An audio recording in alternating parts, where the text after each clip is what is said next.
kajian utama kita bersama guru kita Ustaz Muhammad bin Husain Al-Habsyi. Ustaz, pada kesempatan kali ini sesuai dengan situasi yang ada saat ini, kita akan membahas tentang adab etika bergaul, khususnya di kalangan remaja, Ustaz. Mungkin bisa dijelaskan dulu, Ustaz, kepada kita, Ustaz, menurut sudut pandang agama Islam sendiri yang dikatakan seseorang remaja itu seperti apa, Ustaz? Fadhil, Ustaz. Assalamualaikum warahmatullahi wabarakatuh. Bismillah, walhamdulillah, wassalatu wassalam ala sayyidina wa habibina rasulillah Muhammad ibni Abdullah wa ala alihi wa sahbihi wa man walah, amma ba'du. Yang saya hormati segenap siswa-siswa SMA 2 Surakarta, siswa dan siswi SMA 2 Surakarta yang sudah mau meluangkan waktunya untuk bersama-sama duduk dan berkumpul dalam kajian ini, walaupun harus menahan lapar karena setelah sarapan belum kemasukan nasi lagi kayaknya. Tapi nggak apa-apa, mudah-mudahan laparnya nanti diganti dengan kebahagiaan oleh Allah Subhanahu wa taala. Segenap kru MCA TV, khususnya acara Sudut Pandang, alhamdulillah, langsung saja kita masuk ke dalam tema yang akan kita bahas saat ini, yaitu tentang remaja. Remaja ini baik dalam ukuran agama ataupun di dalam pembahasan-pembahasan yang lainnya, remaja ini punya peranan yang sangat penting. Kita lihat dari dulu, dari zaman Nabi Muhammad SAW, bahkan dari sebelum zaman Nabi, Allah sudah menceritakan dalam Al-Quran kisah-kisah remaja yang istimewa. Kita lihat, kita pernah dengar cerita Ashabul Kahfi. Ashabul Kahfi itu dengan sedemikian hebatnya perjuangannya, sampai akhirnya Ashabul Kahfi itu ditidurkan di dalam gua selama 309 tahun. Itu Allah mengatakan innahum fityatun amanu birabbihim wazidnahum huda. Mereka itu para pemuda tapi punya keimanan kepada Tuhannya, dan Allah memberikan kepada mereka tambahan petunjuk. Mulia, kenapa? Karena punya iman yang kuat dalam dadanya. Ashabul Kahfi, remaja mereka, fityatun, berarti masih anak-anak muda itu. Belum usia tua. Kemudian Nabi Ibrahim alaihissalam, beliau juga ketika melakukan penghancuran terhadap patung-patung itu, kita mungkin sudah sering dengar semua ceritanya. Itu beliau waktu itu usianya 16 tahun waktu itu. Sudah berani berbuat satu hal yang luar biasa.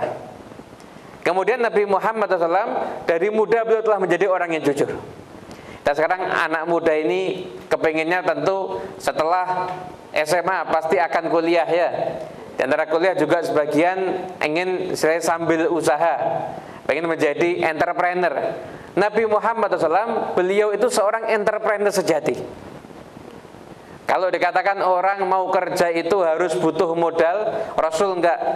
Orang kalau mau kerja bukan butuh modal, butuhnya kepercayaan, integritas, dan juga kemampuan untuk menjalankan apa yang ingin dia kerjakan. Rasul dulu kerja ikut sama pamannya.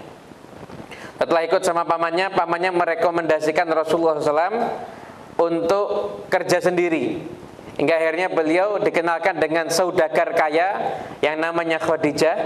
Waktu itu membawa barang dagangan ke Syam.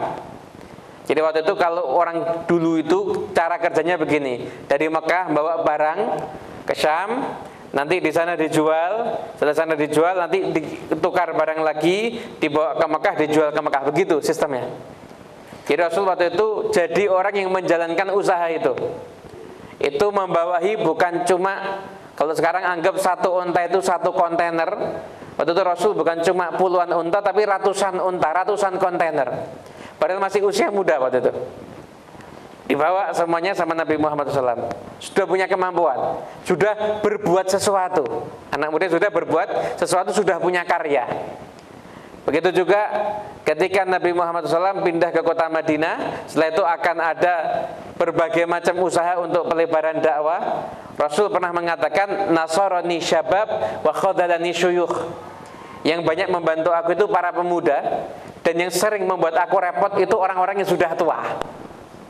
Jadi para pemuda itu punya nilai yang luar biasa di dalam agama Islam. Kehebatan satu bangsa itu tergantung sama pemudanya. Kalau pemudanya jadi pemuda yang baik, insya Allah generasi berikutnya juga akan baik. Makanya orang-orang dulu, Bapak Insinyur Haji Soekarno, presiden kita yang pertama, mengatakan, beri aku 10 pemuda, maka akan aku kuasai dunia. Tapi pemuda yang bagaimana? 10 pemuda ternyata cuma bisa selfie, yang nggak bisa menguasai dunia itu. Pemuda yang bagaimana? Loh, mau selfie apa nggak boleh? Ya boleh aja. Mau selfie, mau main futsal, pokoknya apapun yang Anda lakukan, silahkan Anda lakukan. Tapi yang jelas Anda harus ingat, Anda harus menjadi orang yang berkarya. Anda harus menjadi orang yang punya karya, punya satu hal yang bisa dibanggakan. Nah, itulah pemuda yang sejati. Kemudian tadi pertanyaannya, bagaimana adab dan etika seorang pemuda? Tentunya kalau diterangkan adab dan etikanya panjang. Yang jelas Allah Subhanahu wa ta'ala itu cinta dengan para pemuda yang gak senang dengan kerusakan. Ajiba rabbuka an syabin la sabwatalah. Kata Nabi, Tuhanmu seakan-akan heran dengan para pemuda yang gak senang rusak. Yang lainnya para pemuda mungkin menghabiskan waktu cuma berkunjung dari satu warung ke warung yang lain, dari satu wedangan ke wedangan yang lain, dari satu bioskop ke bioskop yang lain. Oh, kok ternyata ada anak muda kalau isya sholatnya berjamaah di masjid, kalau subuh sholatnya juga berjamaah ada di masjid. Ini pemuda model begitu langka apa langka? Langka. Coba masjid sekitar kita itu yang adzan anak muda atau orang tua? Orang tua. Orang tua atau orang sangat tua? Orang sangat tua. Biasanya umurnya 85 tahun adzan itu. Itu tanya mulai adzan kapan? Dari umur 60 tahun. Itu sudah 25 tahun adzan kadang-kadang. Yang adzan tua. Yang imam tua. Terus di masjid anggap ada pengajian. Yang datang muda apa tua? Tua. Terus anak mudanya kemana? Kemana ya? Anak mudanya jalan-jalan. Loh, Bu, apa nggak boleh? Boleh, tapi jangan lupa yang dikagumi Allah, yang akan mendapatkan predikat yang luar biasa itu para pemuda yang tumbuh dewasa menjadi pemuda yang cinta kepada ibadah. Yang namanya anak muda itu nggak boleh dilarang. Mau ke mall ya silahkan ke mall, mau ke bioskop ya silahkan ke bioskop. Tapi jangan lupa, jangan cuma ke bioskop, ke masjidnya harus lebih sering daripada ke bioskop. Ke tempat pengajian harus lebih sering daripada ke mal-mal atau tempat-tempat lainnya yang kurang bermanfaat. Saya pernah ditanya sama anak muda, Ustadz, apa ke bioskop itu hukumnya haram? Saya jawab, hukumnya nggak haram. Ke bioskop hukumnya tidak haram. Ke bioskop sampai sana lihat kartun kan nggak haram kan? Kalau lihat yang nggak boleh dilihat baru itu hukumnya haram. Tapi haramnya bukan karena ke bioskopnya, haramnya karena ngelihatnya tadi. Ke bioskop itu hukumnya nggak haram. Tapi kalau seandainya ada orang mati di bioskop, apa Anda berani bilang itu matinya husnul khotimah? Enggak kan? Padahal manusia itu mati sesuai dengan cara hidupnya. Cara hidupnya senang ke bioskop, matinya di bioskop nanti. Cara hidupnya senang pengajian ke masjid, matinya nanti juga ada di masjid. Saya tuh pernah ngisi satu pengajian di daerah Jakarta. Ketika itu selesai pengajian ada orang ngobrol-ngobrol cerita. Terjadi satu kejadian beneran. Ada orang tiap malam itu hobinya main kartu remi. Main kartu remi itu tiap malam seperti itu istiqomah. Itu coba dipakai waktunya untuk baca Al-Quran, mungkin sudah jadi waliullah mungkin dia. Tiap malam kok. Itu coba waktunya dipakai untuk pengajian, sudah jadi orang alim mungkin dia. Tiap malam main kartu remi, dari muda sampai tua. Enggak, belum tua-tua banget. Masih usia-usia mungkin 40 tahun atau mungkin sekitar segitu. Dia main seperti biasa, tengah-tengah main pamit. Enggak kuat melanjutkan permainan, kok agak sesek gini. Nah itu masuk ke ada tempat buat istirahat ya. Temannya telah juga main, dia istirahat. Nggak ada yang tahu. Subuh temannya mau pulang dibangunin, nggak bisa bangun, ternyata mati. Jadi terakhirnya itu detik akhirnya itu ketika masih main kartu. Apa kita mau mati yang model begini? Enggak. Kita kepengennya meninggalnya husnul khatimah. Makanya khusus untuk para pemuda pemuda syabun nasya'a fi ibadatillah, pemuda yang tumbuh dalam ibadah kepada Allah Subhanahu wa taala. Ibadah itu banyak ya. Ibadah itu banyak. Jangan sempitkan artian ibadah hanya untuk sholat di masjid. Ibadah itu bukan cuma sholat di masjid.